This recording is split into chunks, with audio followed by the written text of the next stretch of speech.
Assalamualaikum warahmatullahi wabarakatuh. Nama saya Aat Atmawati. NPM saya 201111055 dari kelas 4D Manajemen Sore. Saya akan menjelaskan tentang perkembangan sejarah manajemen operasional. Ya, sejarah perkembangan manajemen operasional sudah lama terdapat, yaitu setelah manusia menghasilkan barang dan jasa. Walaupun sudah lama terdapat, tetapi kenyataannya baru mulai diperhatikan dan dipelajari sekitar 2 abad yang lalu. Nih, yang pertama itu ada faktor-faktor penunjang perkembangan manajemen operasional. Yang pertama itu adanya pembagian kerja dan spesialisasi. Adanya pembagian kerja merupakan bagian dari job analis, yang artinya suatu proses meneliti suatu pola aktivitas guna menentukan tugas. Contohnya, perusahaan akan dibagi-bagi divisi dengan tugasnya masing-masing.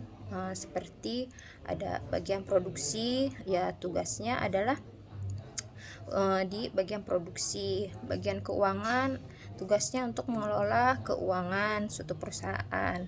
Dan bagian pemasaran itu tugasnya ya mereka memasarkan produk yang dihasilkan oleh perusahaan. Dan spesialisasi ini sangat penting agar suatu pekerjaan itu bisa dilakukan dengan sebaik mungkin sesuai dengan bagian-bagian atau pekerjaannya masing-masing. Yang kedua adalah revolusi industri. Revolusi industri adalah suatu gebrakan dalam bidang industri. Jadi yang mengolah dari tenaga manusia menjadi tenaga mesin. Revolusi industri ini yang menjadikan salah satu penyebab kemajuan teknologi saat ini. Revolusi industri bisa dikatakan perubahan besar-besaran mengenai cara manusia dalam mengelola sumber daya untuk memproduksi barang dalam berbagai sektor bisnis, sehingga berdampak ke kehidupan ekonomi, politik, bahkan sosial budaya.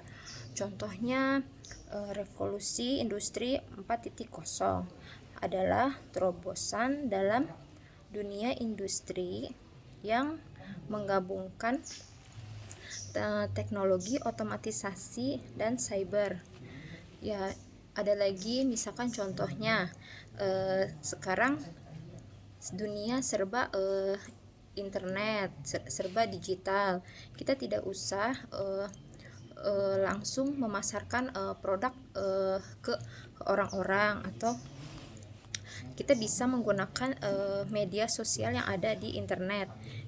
Jadi akan lebih menjangkau kepada konsumen secara langsung, tidak perlu menggunakan tenaga untuk menjangkau ke konsumen tersebut.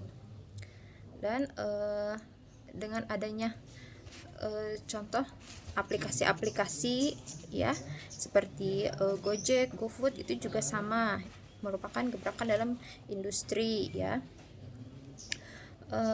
Yang ketiga adalah perkembangan alat dan teknologi.